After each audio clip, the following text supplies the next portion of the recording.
Hello, my name is Madhavananda Das with GORA, the Odia Research Association. I'm really excited today because we're getting a chance to interview two very wonderful scholars and friends, as Tapasvini and her daughter Soumya. And I want to ask them about someone who's very, very important for us, and that's His Grace Fakir Mohan Prabhu. Uh, Fakir Mohan Prabhu is the inspiration for GORA, one of the main inspirations. He is a PhD professor from Utkal University, and my Guru Maharaj, Shishimad Gaur Govinda Maharaj, he once said that Fakir Mohan Prabhu knows more about Chaitanya Mahaprabhu and Orissa than anyone on the planet. A very, very amazing personality. And Fakir Mohan Prabhu, one of his life's missions was to preserve and print old rare Odia Gaudiya books. When he was a young boy, his authorities, he joined the Gaudiya Mutt when he was 11 years old, and they told him, you have to go to the university. So he started going, but he didn't want to study or anything, and they told him, no, you're very intelligent, you should get a PhD, you should preach. So he did that, but he was a bachelor his whole life, and whenever money he would get, he would print old rare Odia books like some of these we have here in front of you. This is one of his theses that he wrote about the footprints of Chaitanya Mahaprabhu and Orissa, and he printed many different rare important books. He also wrote books like this book about Namaparad. And Tapasvini, she has a printing press. She's very interested. She's one of Fakir Prabhu's students, and she's interested to help to print his books, and she's also a big inspiration and help for us with GORA. Fakir Mohan Prabhu asked me at one point to help him start a library research institute to help preserve these books and things, and that's what we're trying to do. So let me introduce our guest here today. We have two beautiful ladies here. Okay, this is Tapasvini and her daughter Soumya. So Tapasvini Kaur, she has a PhD in Odia literature. She graduated from Utkal University. She was a direct student of Fakir Mohan Prabhu. And later on in her life, she became even much closer to him. He was like the main guiding force of her life. He's the first and only guru that she's had. He used to treat her like a daughter, not just like a disciple or student. And under his guidance, she became a pure vegetarian, started chanting the Hare Krishna Maha Mantra. She's a business lady. She has, as I mentioned, she has a printing firm in Orissa. It was established 21 years ago. She's a devotee of Krishna and also a life member. And her daughter is also a doctor, a medical doctor by profession, Dr. Soumya. She's also a writer and a speaker and a singer. She sings all types of songs, mostly Bollywood, and sometimes some bhajans and some Western things. She likes to write in English, Odia, and Hindi language, and she's aspiring to become a specialist in healthcare. And so I'm just really happy to have the two of them with us tonight. And we'll show some picture in a minute here. I didn't have it ready. They have their grandfather, her grandfather, Dr. Sarat Kumar Kaur. He's a former Speaker of the House and MP. He's a writer. He just passed away last October. He was close friends with Fakir Mohan Prabhu. Fakir Mohan used to call him Nana, which means elder brother in Odia. So, Hare Krishna Tapasvini and Soumya. So thank you so much. So Tapasvini especially, I'd like to know, how did you first meet Fakir Mohan Prabhu? I guess it was in school, was it?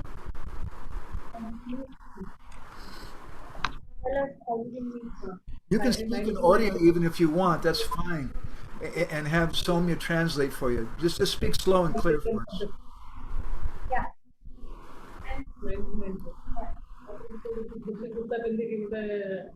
ಇದು ಸನ್ಯಾಸಿ type ಸಾಧು ಸಂತ type class ନେଉଛନ୍ତି curiosity ହେଲା curiosity ଜାଣିବାକୁ ଚାହୁଁଛନ୍ତି ତାପରେ ପରେ ଜଣାପଡ଼ିଲା ଯେ ସେ ମୋର ଫାଦର ମିଟ୍ କରିଥିଲେ ବହୁତ So, as she told me, it was in 1990 in Utkal University where she met Fakir Mohan Prabhu. He was teaching religion in Odia department, and that is where my mother is also studying. and she heard that there were no books on religion at that time in the department. So there was this professor who used to be clad in a very simple dhoti kurta, and he wrote down books. He wrote down books, and he used to teach all kinds of religion to children. And so therefore her curiosity developed, and she started following that teacher, and also became a direct student. So that was how they initially met.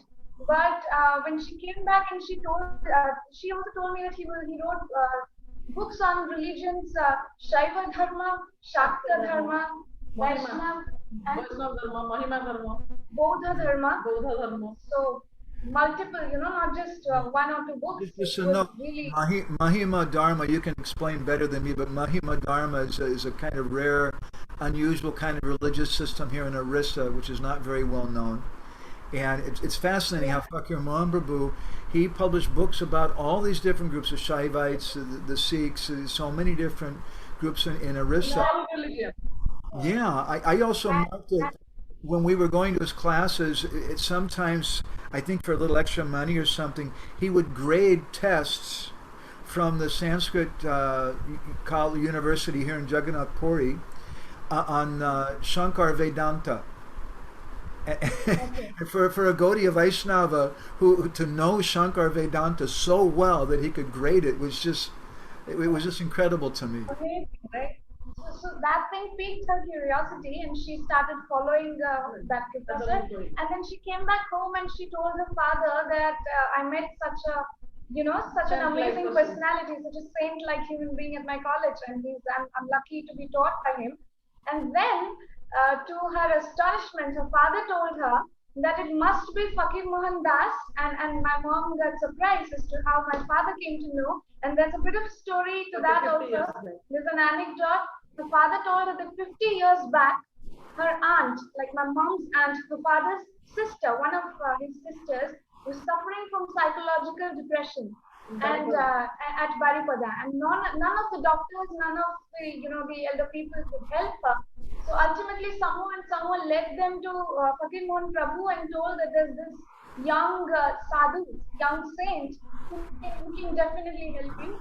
So her father, and his father and her aunt, they both went and met him, and he talked to them, and he kind of helped him. And after that, after 6 months or 1 year, her aunt completely recovered, which was no less than a miracle.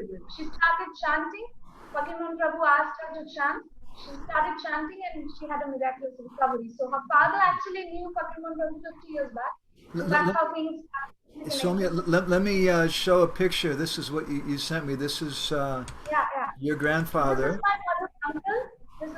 This is my mother's uncle. So my mother's uncle and her father, both are like fathers to my mom. So both Dr. of them Surat had Kumar. met 50 years back. And they completely, at Baripada. There's a place called Baripada.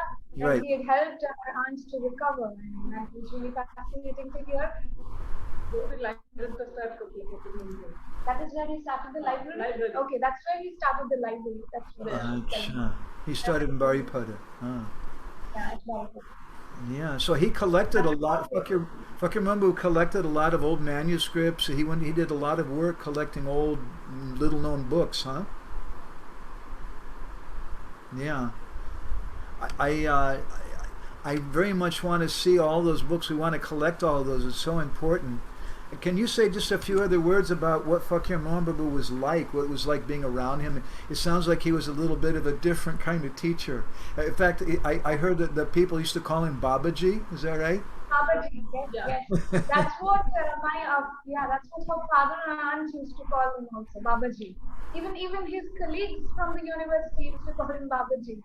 And he used to not have anything, no food. He just drank tulsi water and went back to Kendrapada after class, and he had his food over there. He used to only drink tulsi water and stay for the entire day and take numerous classes one after the other.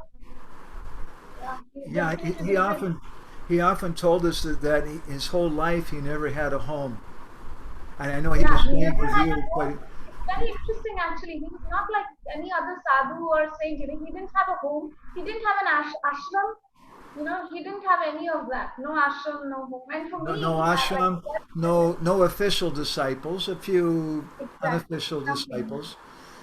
But It was very fascinating and actually. all I his teach money he was using to print these old books. Things that was and his make life. all books and to make the library and teach children and all of that.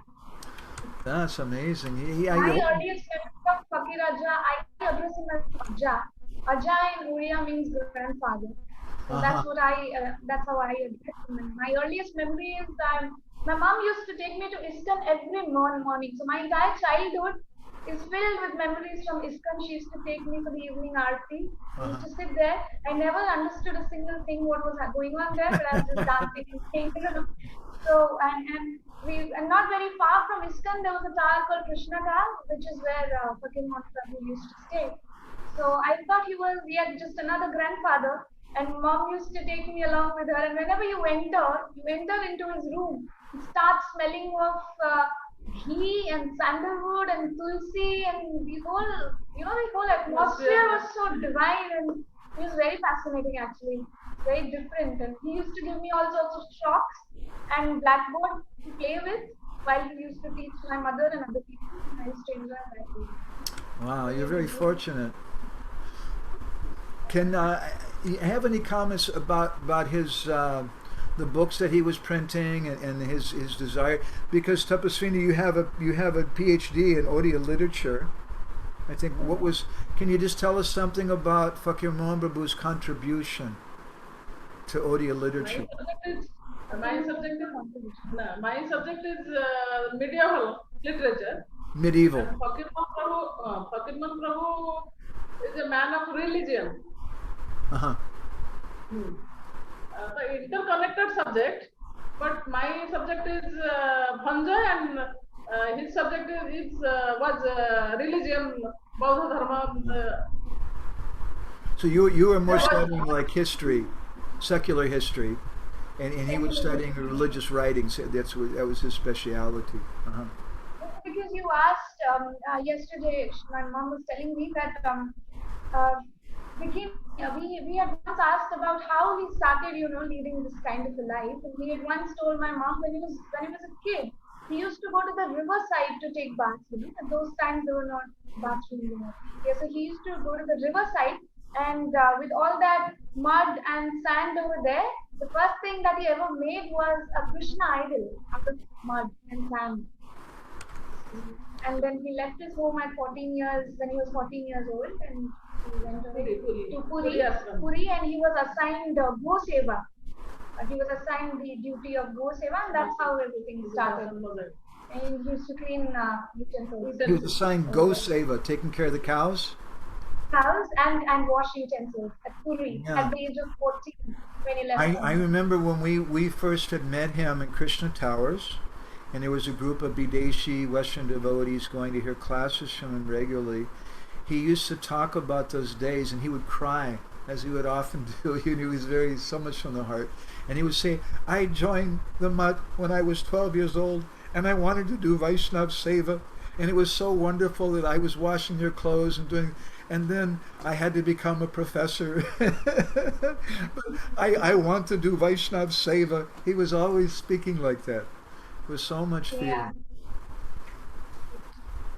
There's this little funny thing I just recalled. He was so simple, he was so naive, and he was so pious. And there's this one time when my mother was really sick, and I was a child.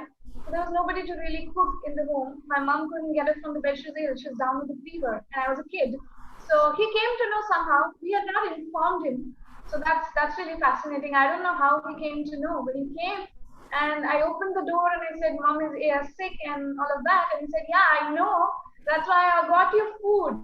So I said, "Wow, somebody's got me food because my mom can't cook." And when I opened the tiffin box, there was just, there was papaya, boiled papaya. There was no oil, no salt, no sugar, no chilies, and nothing. Just boiled papaya. And he said, "You eat this and give this to your mom. This is prasad." And I was a 7-year-old kid, and I was like, "What is this? What's going on?" And it's really funny that much he cared for her at least. Yeah, so that is how he was. He's very dedicated also. Once, yeah, while these my mom and Fakir Mohan Prabhu had constructed a school. Khandagiri, Yeah, under the Khandagiri hills, and at any time of the day he used to stay there. So one afternoon he actually fell down from the hills.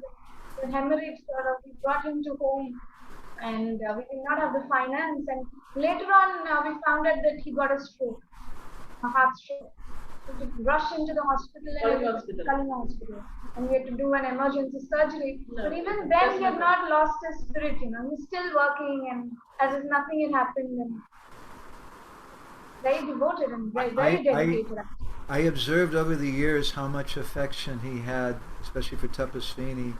He really thought of her like his daughter, and you were hosting him in your home for some time, and you were Yes, there. yes, We were all there together with him when he left his body in Apollo Hospital.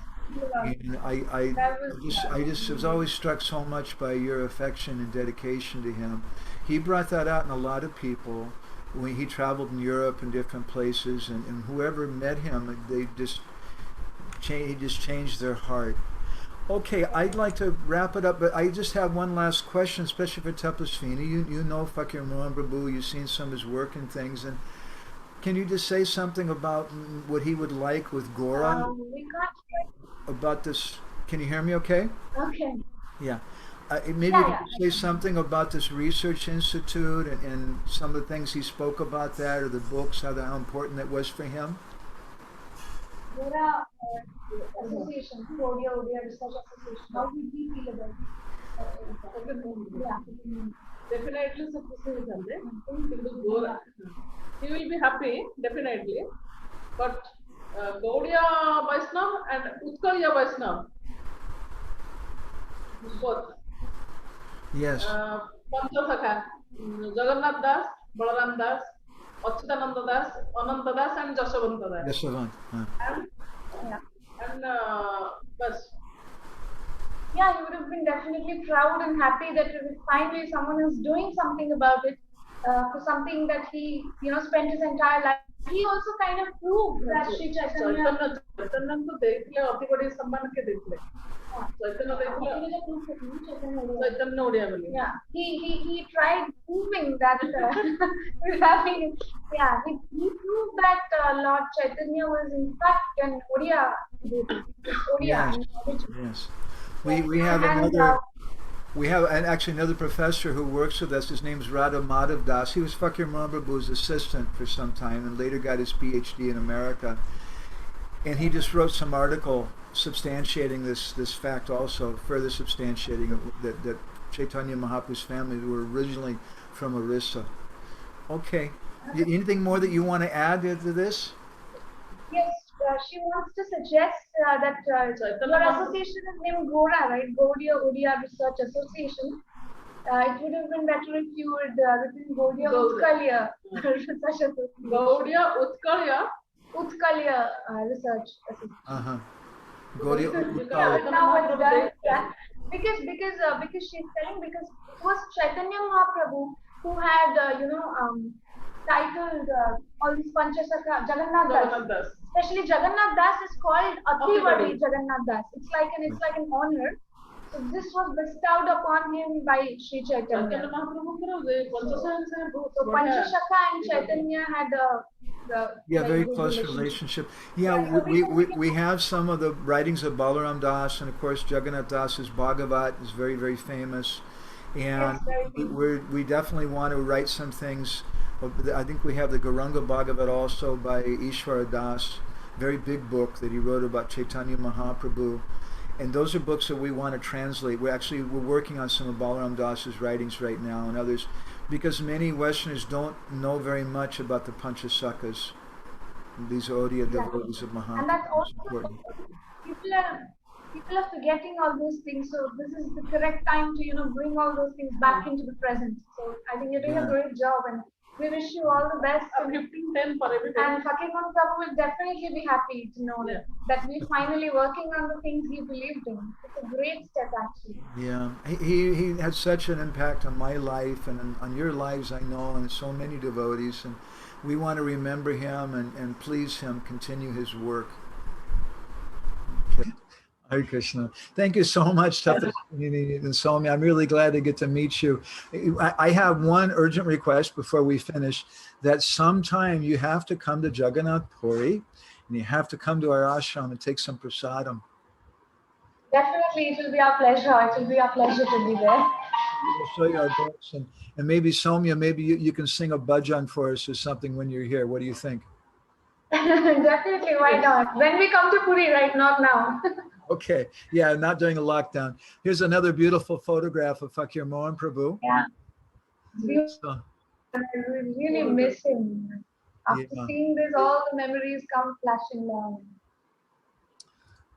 okay, thank you so much for taking part today. I really appreciate it very, very much. Thank you for having us. Thank you so much. It was a pleasure talking to you, especially talking about him. Yes, we look forward to seeing you here in Jagannath Puri sometime. Hare Krishna. Sure. Have a good day. Jai Jagannath. Jai Jagannath. Jai Jagannath.